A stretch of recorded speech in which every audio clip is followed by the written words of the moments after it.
What's going on, guys? We got another fast, discrete MCAT quick question time 3000 magic accelerator round. All right. What we do here is I have you go through these discrete questions. These are MCAT CP, so Chem Phys questions here. All right. You're going to go through them quick, pick your answer, write it down. Hopefully you guys get it all right. If you get it all right, comment down below. All right, commenting helps the algorithm, helps get these videos, more publicized. So that's good. So this is the first question. Hopefully you guys get this one right. We got some pHs in there. Ooh, this is pretty high yield. Hope you guys get that one right. Ooh, some physics. Don't be shy. Don't be shy. It's physics. Okay, do your physics. Pick your answer. Write it down. This one I'm sure is going to be easy for you guys. So pick your answer. Write it down. All we got is 3.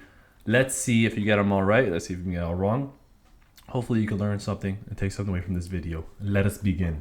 At a pH of 9.5, tyrosine is strongly attracted to the positive end of an electrophoresis gel, whereas lysine moves a very small distance from the origin. What is the best explanation for this observation? If lysine is moving a small distance, that means it's very close to its isoelectric point.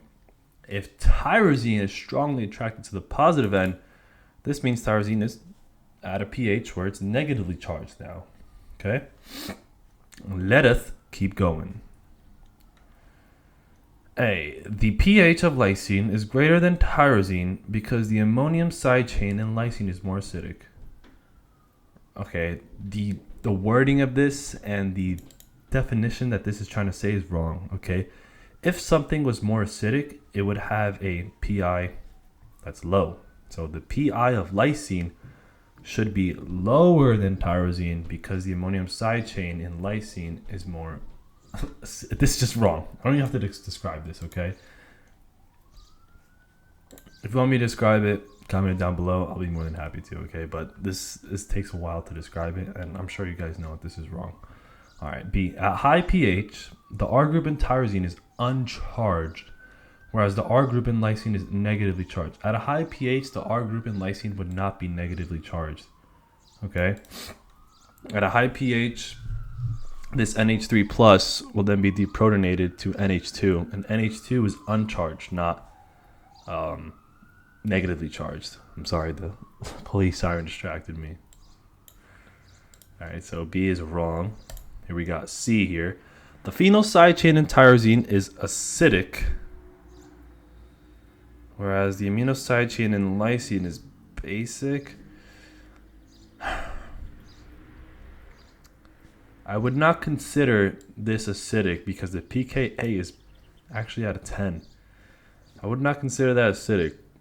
I would consider the side chain in lysine basic.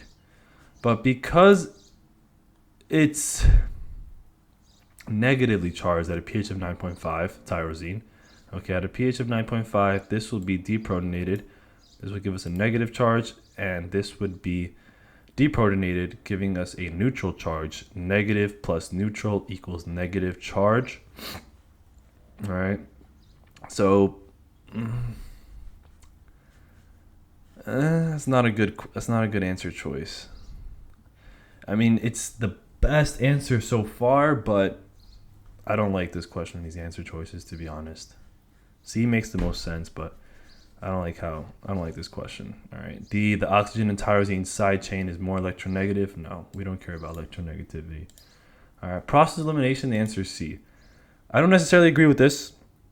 I personally would not consider that acidic, but the process elimination answer is C. Two resistors, R1 and R2, are connected in series to a battery with no internal resistance. The current through each is measured. A third resistor, R3, is then connected in parallel to R2. How does this affect the currents through R1 and R2? Okay, let's draw it out.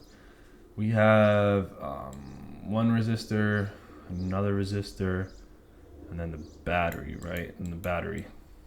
And they told us there's one in parallel. Which one's parallel? R3 is parallel to R2. All right, so this will be R2. So this is R1, R2, R3. This is I1, I2, I3. Because we added a resistor in parallel, the current between these two will go down. Okay, let's say that we did not have this R3 here. Let's say it was just R1 and R2. If we had just this, the current would be the same between these two.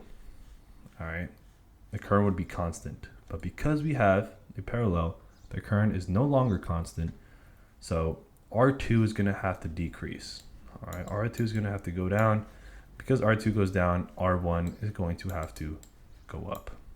Not the resistance, the current. So not R, but I2 would go down and I1 would go up. So sorry about that. That's what's going to happen. All right. I2 down, I1 up. No. I2 down, I1 up. Answer is B here. Enzymes are able to speed up a reaction by lowering the activation energy. Okay.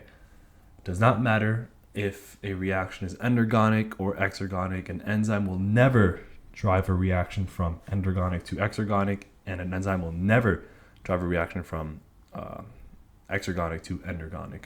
All right, it doesn't matter. The reaction could be endergonic or exergonic. The enzyme will lower the activation energy. That is the job and the sole job of the enzyme. Okay, so 59 is C. Let me see if I got this one right, because I didn't like this question. So let's see. Don't worry about the 118. I just put blank for all of them, so I wouldn't be able to check, if it's right or wrong. 57. Is that C? Okay, that is C. Here's the explanation, guys. I'll look at it and then comment below what I think about it, but don't worry if you got this one wrong. All right. Hope you guys enjoyed it. Join MCAT University, guys. It is the best program out there to hit your target score. You have everything you need there. And I'll make sure that you hit your MCAT score in half the time that you need to. All right. So I'll see you guys in the next video.